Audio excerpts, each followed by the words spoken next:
Miremos el error en el que se cae cuando se insiste. ¿Cuál es la prueba? ¿Cuál es la prueba? A ver, la prueba pues de la teoría.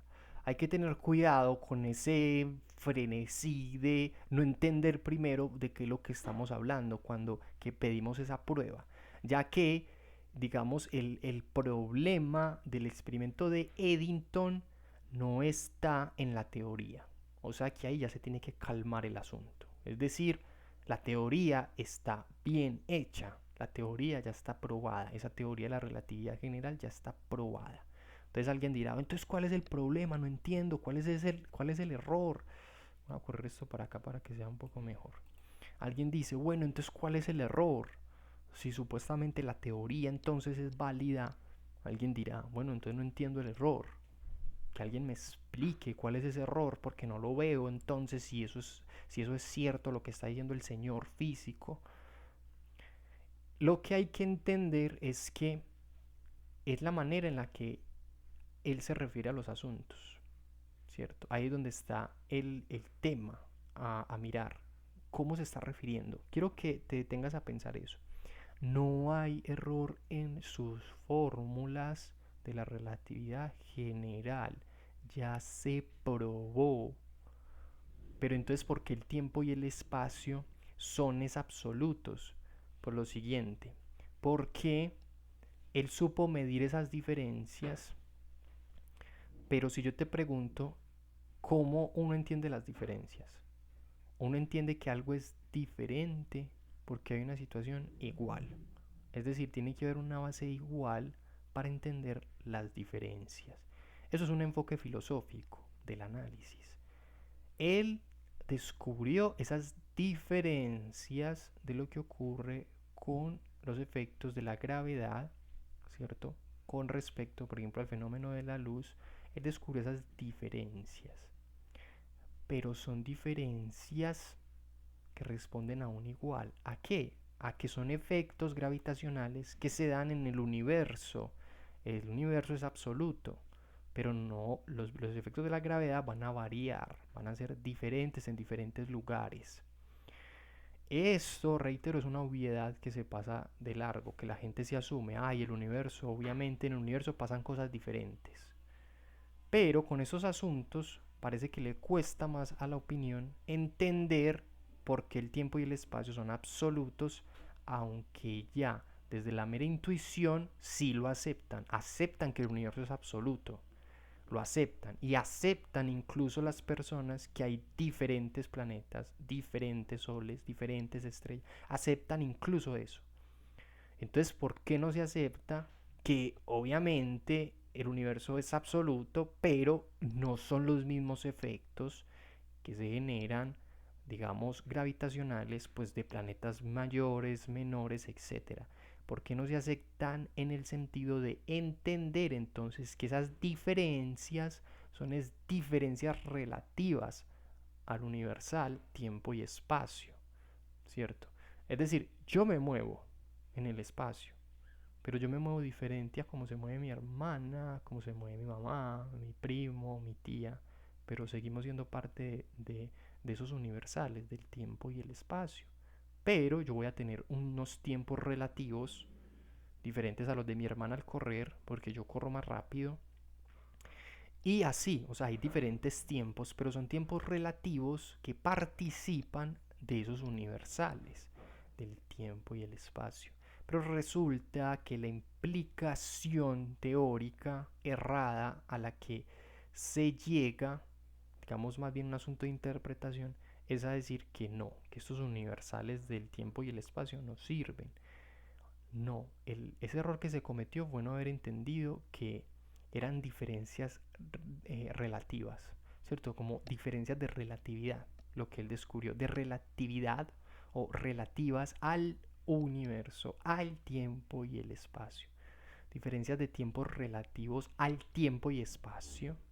Eso fue lo que no se captó. Ahí hay una sutileza, hay algo que parece insignificante, pero cambia completamente el asunto. Entonces creo que aunque el experimento es válido, aunque podamos hacer experimentos análogos, no estamos asimilando que son diferencias que participan de los universales del tiempo y el espacio. O sea, no son los mismos efectos que pasan en el espacio frente a un agujero súper colosal masivo a una parte del espacio en la que no hay planetas y si pasa la luz simplemente. Y si no hay efectos gravitacionales ahí, no es lo mismo. Pero entendemos que no es lo mismo porque hay una situación de igualdad. Es decir, que tenemos ese espacio y tiempo. Tenemos una base de igualdad y en esa igualdad nosotros podemos ver escenarios diferentes. En esa situación absoluta nosotros podemos ver que no es lo mismo lo que pasa en una situación con gravedad a lo que pasa en una situación en la que no hay. Entonces ahí hay diferencias, pero son diferencias relativas a los universales del tiempo y el espacio. Este tipo de análisis son muy importantes. ¿Por qué? Porque estas pruebas se terminaron tomando erróneamente para decir, ay, entonces como hay una diferencia aquí de esta situación gravitacional y puede haber una diferencia en otra situación gravitacional, entonces no hay universales del tiempo y el espacio. No, o sea, si hay universales, o sea, se puede entender que una cosa se desenvolvió aquí con una gravedad y otra cosa se desenvolvió aquí con otra gravedad, pero es porque hay una situación de igualdad, o sea, está el espacio y el tiempo. Y en esa igualdad, en esa base de igualdad, vemos que aquí una situación con mayor gravedad causó diferente impacto que otra situación. ¿Cierto? Es como que nosotros tenemos una igualdad, por ejemplo, una piscina, tenemos una piscina, una igual piscina, una piscina general, pero si yo me tiro y se tira un profesional, no es lo mismo, ¿cierto? No es lo mismo, pero ambos estamos en ese universal, estamos en la piscina. Eso es lo que no se ha captado. Pero nosotros podemos medir y nosotros podemos medir esas diferencias de cómo estaría corriendo el nadador 1 y el nadador 2, pero siendo parte de esos universales, del universal de esa piscina. Entonces me parece que hay un problema con ese experimento de Eddington. Recordemos que no es en la teoría, su teoría es válida, sino la manera en la que niegan cómo estos efectos gravitacionales terminan siendo universales, ¿cierto? Niegan esa propia universalidad. Es decir, esa teoría de la relatividad general apunta a unos universales. O sea que nosotros podemos analizar diferentes gravedades y vamos a hallar que la teoría aplica. ¿Y dónde están entonces esos universales? ¿Cierto? ¿Cuáles son esos universales? Esos universales son los que está pasando de largo la misma teoría. Este experimento sirve para probar esa universalidad de que esas diferentes gravedades van a causar ciertos impactos.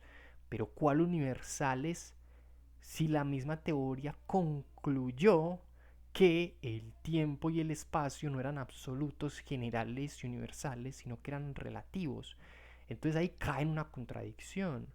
No, es precisamente a la universalidad del tiempo y el espacio que podemos saber que hay diferencias relativas, diferentes gravedades y que esas diferencias están en función a esos universales. Esos son matices que parecen insignificantes, pero a la hora de la verdad generan un cambio por completo de nuestra comprensión del tiempo y el espacio, ya que lo constituyen propiamente como funciona, siendo universales y no relativos como cree erradamente la física.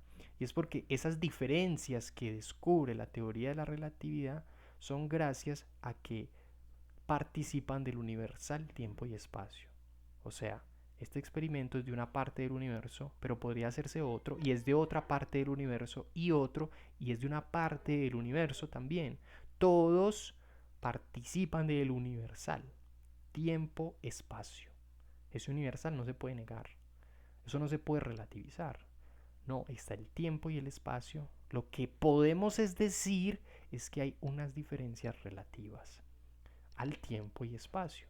Miremos que cambia el asunto por completo sin necesidad de invalidar esta teoría, ¿cierto? Porque la teoría funciona y sirve, pero hay que saberla entender y saberla reinterpretar apropiadamente, ¿cierto? Críticamente, de la mano de la filosofía de la física, que es la que nos está permitiendo en este caso entender por qué el tiempo y el espacio es absolutos, universales y generales. Espero que puedas meditar este video con detenimiento.